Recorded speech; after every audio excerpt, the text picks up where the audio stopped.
Today, we're back at Insurance Auto Auctions here in Oklahoma City for another walk around. Let's jump into this video today and see what we find. And immediately, something that I've been wanting for a long time. I don't know if this is going to be the one though, guys. 2014 Fiat 500.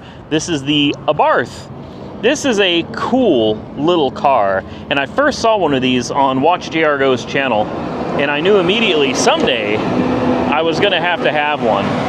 Now, this one is wrecked over here. I'll show you the damage here in a minute. It honestly doesn't look that bad. The car looks like it's had a rough life, and that's the reason I may not be interested in this one, although this one will probably go pretty cheap. So here's the damage, and again, this doesn't look like it's that big of a deal.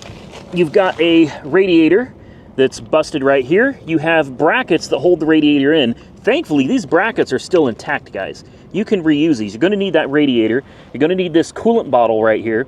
The suspension is damaged. You can clearly see this wheel has been pushed back into the fender. So there's going to be some control arm damage or something down there. Maybe even some damage to the wheel itself. It may be bent. Obviously a fender, obviously a bumper. Headlight bracket's probably broken. The hood's got a little damage. I wouldn't replace the hood. And if I could help it, I wouldn't replace the headlight if it's fixable. Honestly, the damage doesn't look that bad. The door, it's got a little bit of damage. I don't think the door's worth replacing either.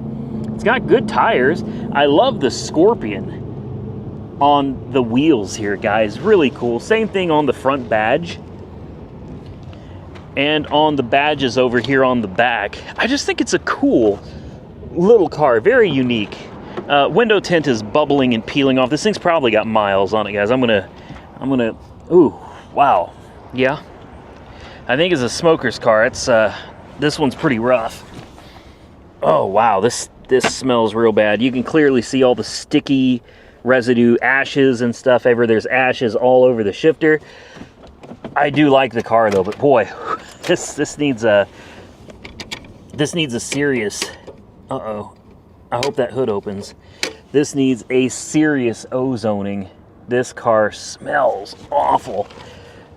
I'm definitely curious as to what the miles are going to be on this. I'm sure it's well over 100,000. Ah, the hood is open. Good deal. All right, well, she's dirty.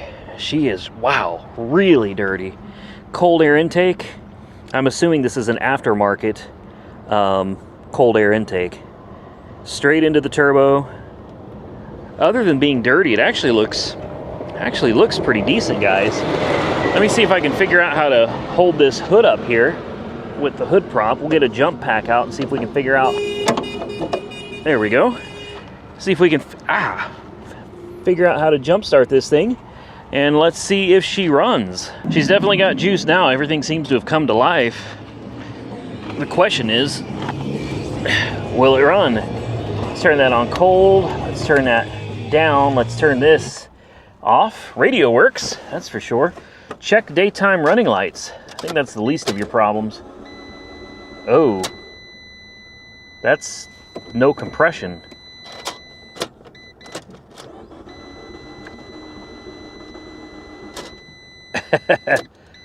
Uh-oh.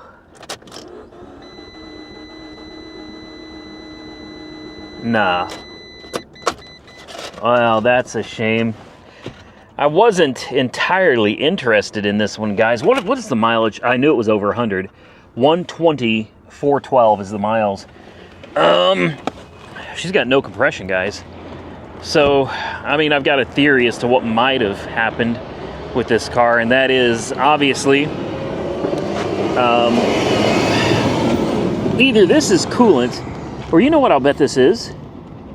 I could be wrong. This could either be a radiator for coolant, or this could be an intercooler sitting over here. See, back in the day, they had the intercoolers up top, but I wouldn't be surprised if they have the intercooler sitting over here. It's got coolant. Yeah, that's not coolant. That's an intercooler. Yeah, she's not going to be happy without having her intercooler. With that said, you could clearly hear from the way this thing was cranking, it sounded like a no compression issue to me, guys. Cranking way too fast, sounded like it was uneven. So this is one that, even though I was kind of interested in it, I'm gonna have to walk away from. Well, you guys know I'm a sucker for these Land Rovers and Range Rovers, and I saw this one, I thought, man, it's kind of older. Bet it's got some miles on it. Actually, it really doesn't. It says it's a non-runner, 2015 Range Rover, and this is the Evoque, or Invoke, or I can't remember what it is. It says it's a non-runner with 79,000 miles on the odometer. Really? This is actually really nice. So unless it's a... Oh no. Well, that should tell you something. There's the air intake. That looks like a timing chain cover. Exhaust manifold shield. We have the catalytic converter on the other side. Yeah, the under tray. It's like it's torn apart, is what it is. The Invoque. Well, how bad could it be? Maybe it was a flood. This is interesting. It's got power. She's got power. All right. Let's pop the hood, see what's going on, and I mean, we might be able to give her a crank. No. Oh. Well, yeah, we're not cranking this one. Wow. This is probably the same engine that was in the one that Hoovie's Garage had, the convertible version of this. And I think he had head gasket problems as well, and they ended up having to replace the whole motor. So somebody took it apart, and they left the battery connected with, oh, this is dangerous. Very, very dangerous. You should never have the battery connected with all of this taken apart. So it doesn't look like a particularly complicated engine, but I remember seeing the Wizard saying that on things like this, you can change the head gaskets, even mill the heads, and a lot of times you're still going to end up having problems out of them later. So it's best just to replace the engine, and these engines are not the easiest to find, and they cost a lot of money. So yeah, that cylinder head is literally just thrown, just tossed back here behind the engine. Pistons look good though. I mean, everything in here looks good. You can clearly see that a couple of them were cleaner than the other two. These are pretty dirty. These are pretty clean. So the head gasket would have been blown probably between these two cylinders. You had coolant leaking in here. It could totally be fixed. So this is not a very complicated engine to work on. The only question is what parts are missing? And since I'm not the one that took it apart, I don't have the experience to put it right back together. Needless to say, we're not going to be cranking this one, guys. This is one that, unfortunately, it could be a fun project, but after watching The Wizard and hearing the horror stories behind him and Hoovie's Garage with replacing the motor in these, I don't think I want one that somebody else already took apart. I'll tell you something, guys. I'm a sucker for these old 80s and 90s GM vehicles. Well, for that matter, any 80s and 90s American-made vehicles, and a few of the imports as well. The Dookie Skate... really. The Dookie Skate Shop. Yeah, it sounds like a place I'd be going to shop. That's... no. This one's wrecked, unfortunately. It's a good old LeSabre.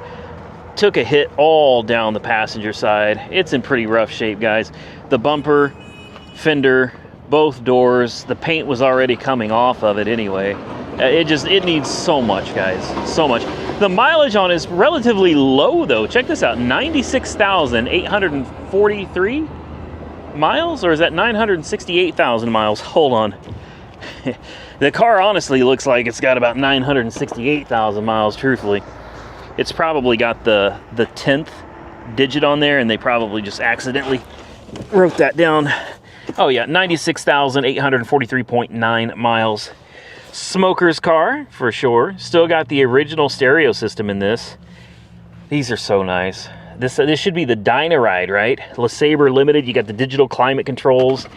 Man, the auto reverse cassette player. Let's see if it fires up. I'm just curious. It's gonna have the good old 3800 under the hood. And these are just solid motors, man. They'll run forever. Oh, she started and then she died. There it is. There it is. Of course it runs. Wouldn't surprise me if the air conditioning comes to life too. It's on. Yep, there it is. There it is, cold air. I knew it. Important window work? Yeah. Less important window also works. We got good oil pressure, just under half a tank of gas. Voltage is good. It's idled a little high. There she goes, she's idling down. We've got a brake light and an anti-lock brake light on. If we release the parking brake though, there we go, only the ABS light is on. Steering, power steering is whining, but it works. Brakes are good. Reverse. Drive. And cold air conditioning. I'm gonna go ahead and turn that AC off. Wow, man. It's a shame she's wrecked so bad. If it was just in rough shape, I would probably go ahead and bid on this, and I'd buy it because nobody wants these. I have a strange love for these old cars that nobody wants anymore. There you go, that old school 3800. You want to talk about a car that you could work on, guys, back in the day? This is it. This is it. Take a look at how much room you have under the hood of this car. Very basic, simple to work on. You know, it's just not complicated. You could change your spark plugs, you pull off the intake, the heads if you need to. Everything under here is easily accessible. And it looks like somebody converted it to R134 because this is a 95. Actually, they had R134 was in 94, if I remember right. They converted to R134 in 1994. It's got a nice, looks like a gator back belt, replacement alternator. One of the coils have been replaced. Somebody took care of it. It's a shame that the whole side is smashed on, and the front. And the paint is all gone too. So, yeah. Oh well, let's move on to something else. All right, I'm kind of a sucker for the early 2000s Cadillacs as well. Man, this is a salvage car. We're gonna have to figure out why, because it actually looks pretty good from this side anyway. It's got the gold package as well. It's got the cloth top. It says it's a run and drive with 161,000 miles. Of course, it's a North Star. But yeah, it's got the gold package. You got gold everywhere, and this fake kind of imitation convertible top. Flat tire. The top is, oh, yeah, I see, I didn't see it. I knew there was going to be something. Somebody tapped it in the quarter there.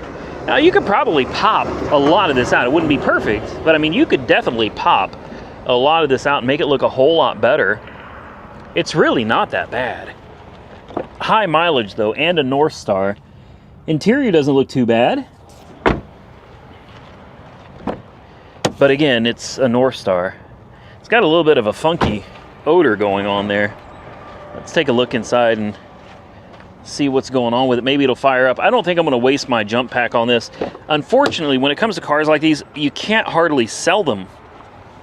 Wow, the driver's seat is all the way back. I mean, literally in the back seat. I just don't see how you can lay down and drive. I don't get that. To each their own, though. You know, whatever. Not my car, not my business. But I just don't see how you can be laying down. Take a look. Like, here I am laying down, and here's my vantage point from my face. All right, you're right in front of me.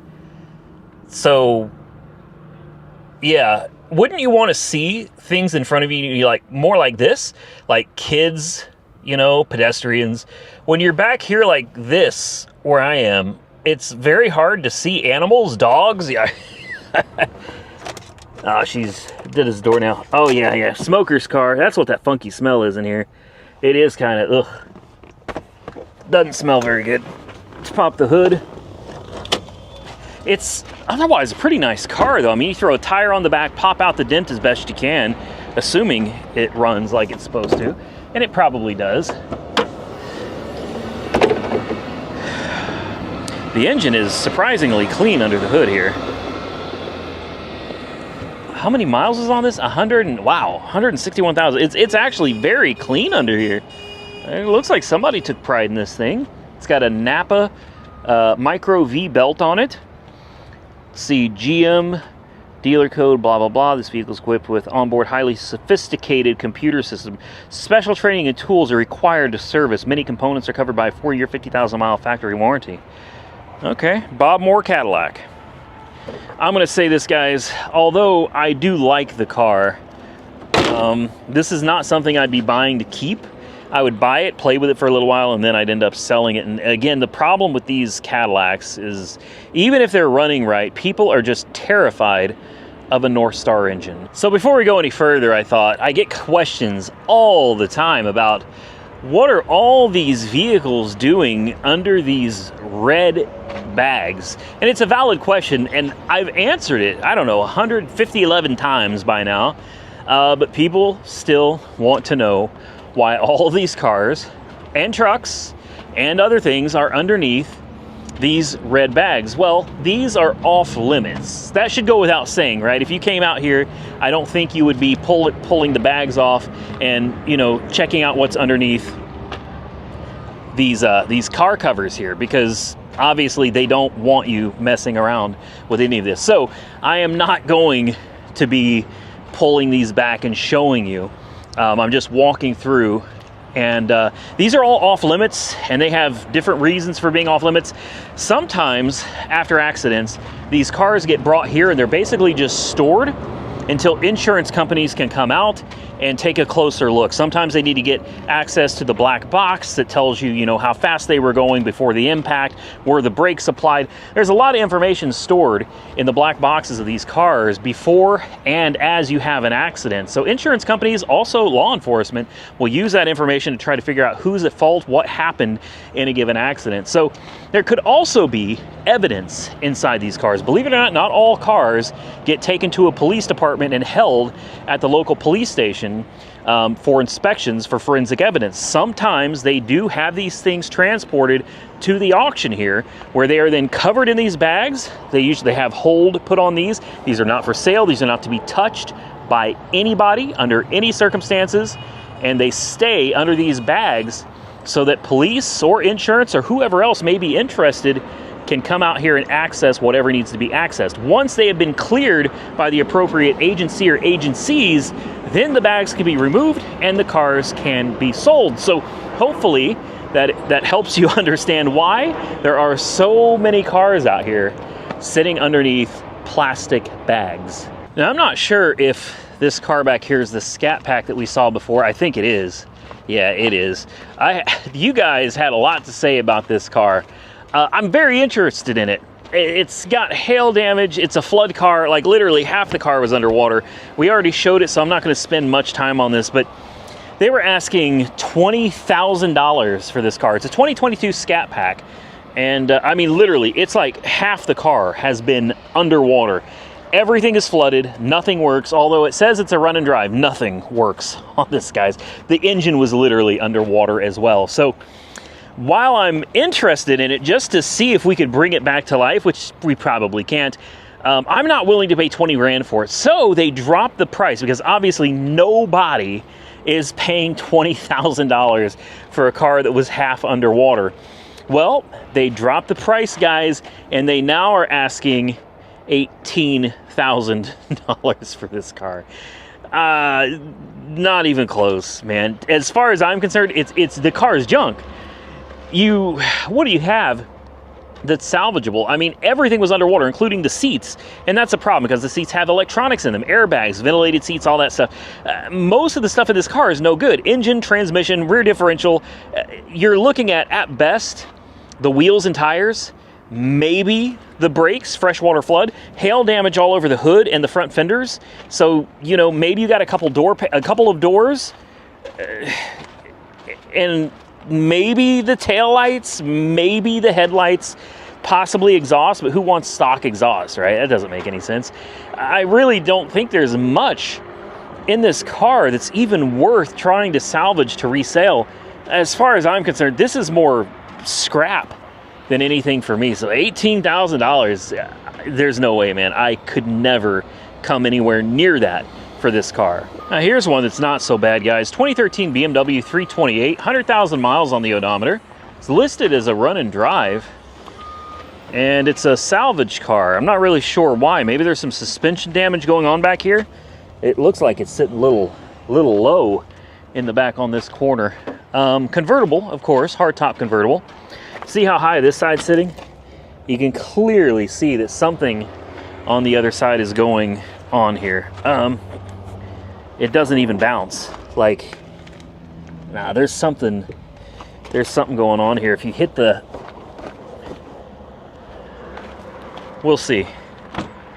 Let's take a look at the interior. Automatic. It's got that kind of cream color interior. Really nice. The body and interior actually look really good on this car. Does it run? It's a BMW. Of course it doesn't run, guys. Yeah. All right. That's fine. Well, let's pop the hood. This one's obviously going to need a jump start. I don't mind one bit. I'm definitely curious as to what's going on that rear corner. It could be that it's just sitting on, maybe it's sitting on a hill or something, you know? How do things look under here? Actually pretty good. 9 times out of 10, this oil cooler / oil filter housing here is leaking. And surprisingly, I don't see any leaks coming off of it at all. This thing looks pretty good, guys. I mean, it's a 328, so small BMW, and small engine, but it's still a decent looking car. Looks like it's got some damage up here. Some clips on this headlight are broken. Now, the good thing is, all the pieces are still here, so you could literally weld this back together. You'd be fine. Whatever's going on with this car, the damage does not look that bad, guys. Let's throw a jump on it and see if it runs. Let's see what it does, guys. I think it's gonna run. My biggest concern, though, is why is that corner sitting down like that, man? Something, and it doesn't look like it's sitting on some kind of an uneven surface either. There's something going on back there. It could be, well, yeah, let's not speculate. Who knows what it actually is? Fired right up. Low tire, all 4 corners. Low coolant. Low washer fluid.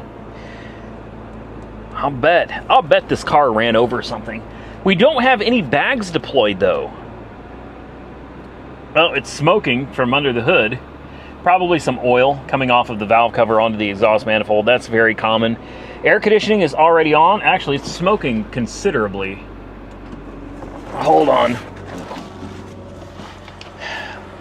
Oh, there's a lot of smoke. That's probably just oil. Let's smell it. Yeah, that's oil. Yep, valve cover is leaking all over the exhaust. I had to check though, guys. It's better safe than sorry. That'll burn off pretty quick, I imagine. Okay, let's see. E-brake is off. We have a service engine soon light that greets us immediately, along with all the other lights. Adaptive headlights, TP. Yeah, it's upset. Air conditioning. I think it works. 100,992 miles. Window indexed like it's supposed to. It goes up and down. That one as well. Let's see if it goes into gear. It does. Backward. Yep. And forward. And backward again. I'm doing this for a reason, guys. I'm going to see if that back end straightens up. Let's move it forward and park. Air conditioning does work. That's a positive. Glove box is locked, I suppose. Strange little cup holders here, but they work.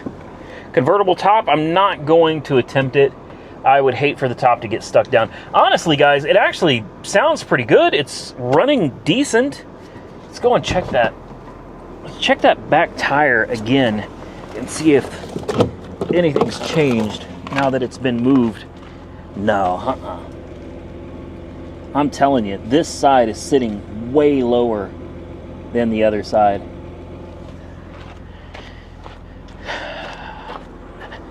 Yeah, way lower. Man, who knows what could be going on back here? Can we pop the trunk? No. I mean, overall though, guys, it's not a bad looking car. You just got to figure out what's going on over here.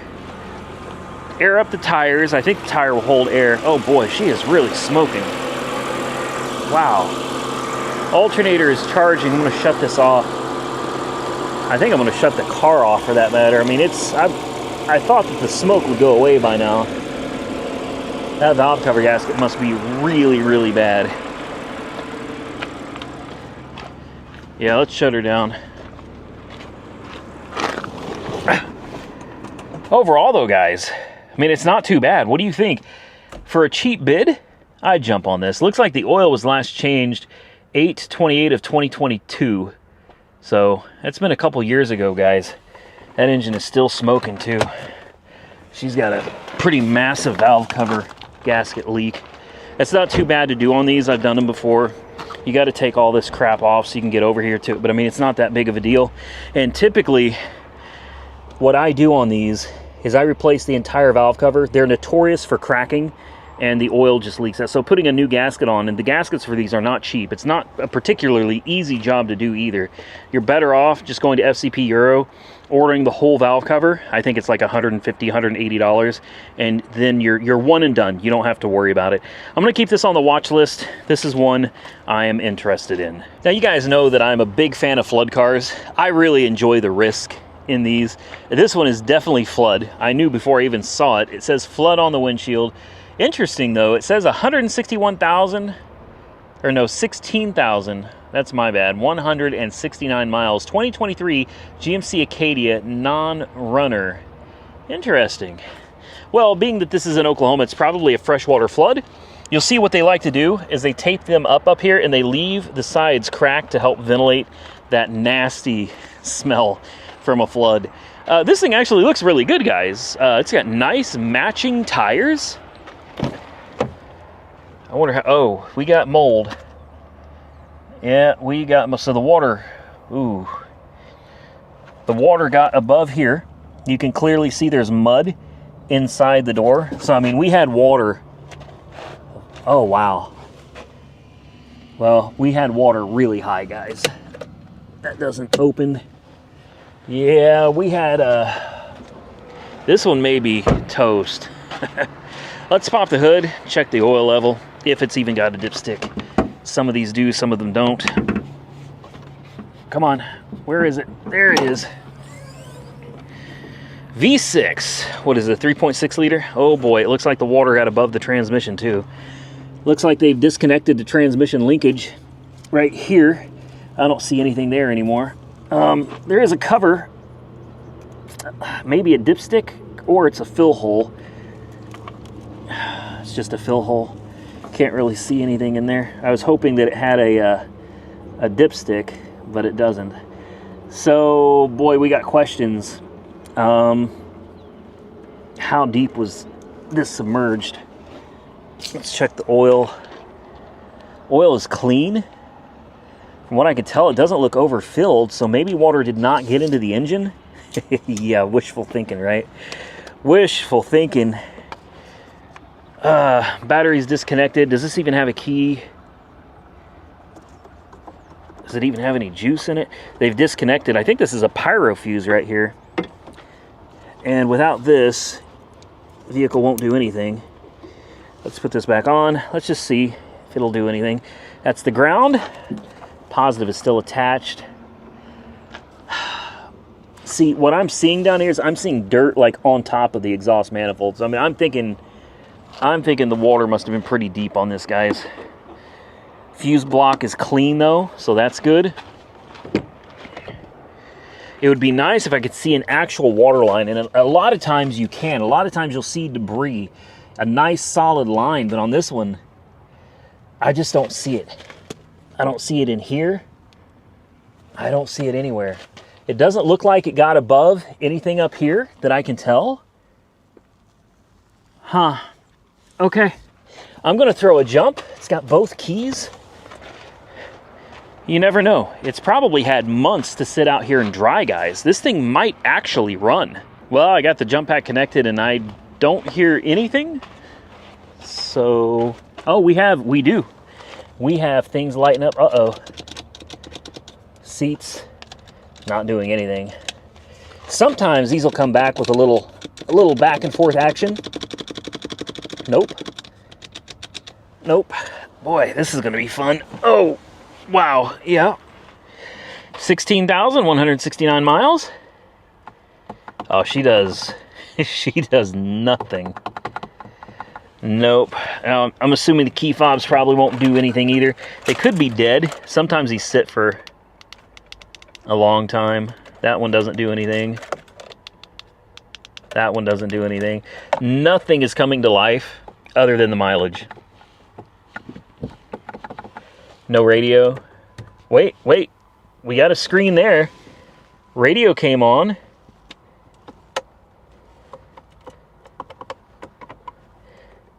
It turns up. What about the climate control? No.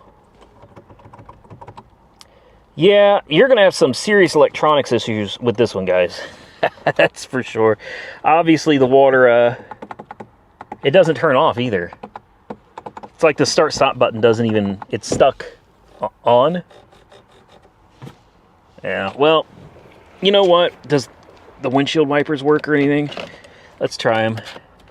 No. Well, it wouldn't hurt to go through fuses and stuff and see, you know, maybe a few of them got blown. She's definitely got power going to her, and a few things came back to life, but obviously made no attempt to start at all. This is one that I wouldn't be willing to spend much on, guys. It's probably worth more in parts, honestly, than it is to me to buy it and try to fix it. Something that's been flood damaged like this, you've got all kinds of electronic issues, you don't know. It could be something simple like replacing a control module, or it could be something like a fusible link somewhere, or a maxi fuse. There's so many things it could be that's simple. There's also so many things it can be that are really complicated. Like, even if you get the electronics working, you might have a locked up motor. But if the motor runs, you might have a totally screwed transmission. I don't know how well you can see down here. Let me see if I can get you down there. But right here, that shaft in the middle of your screen, that's supposed to have linkage for the transmission attached to it, I think. I'm fairly certain somewhere down here is supposed to be shift cables. And I don't see them, unless it's all just electronic. Maybe that's just a manual override. You guys comment below and tell me. I don't know. It's 2023. Definitely a lot newer than I'm used to working on. But I'm going to put this on my list just because I think it'd be a fun challenge, and I really enjoy flood cars. You never know what you're going to get. Hell, you never know. We might be able to get the dang thing running, clean it up, and have a practically brand new GMC Acadia for next to nothing. Or it may be a total piece of junk. Well, we're going to walk around and see if we can find anything else. If not, we're going to go ahead and close out this video. Unfortunately, that Acadia over there has a junk title, which makes it even less desirable. Really, the only thing it's good for now is parts, but I would still like to try to get it running and see if we could get it moving. But honestly, with a junk title, I don't know. We'll see. I've got it on the watch list. It's at $25 right now. So, I mean, if it goes stupid cheap, and it won't, because body parts, interior parts are going to be worth a fortune on that. That's probably going to end up going to a parts breaker. There's a lot of money in that thing if you tear it apart and sell the pieces individually. And that's not really what I'm looking to do, guys. Parts breaking is not easy. Tearing apart cars really isn't that difficult, but it's storing all of the pieces, keeping everything organized, putting everything up for sale, shipping, dealing with customers. That's where it starts getting to be just a real pain, and it's not something I'm interested in. I am far more interested in trying to bring broken cars back to life than parting out cars and trying to sell them for a profit. This is a 2020 Kia Kona, Hyundai Kona, sorry. Oh, of course. I had a feeling. Look at this old Lexus. Oh man, LS what, 430? That's a shame. Guys, I think we're done with this video. Do me a favor, if you enjoyed the content, hit the thumbs up button and consider subscribing to the channel if you're not already subscribed. Till next time, stay safe out there, everybody. I look forward to seeing you all again very soon in the next one.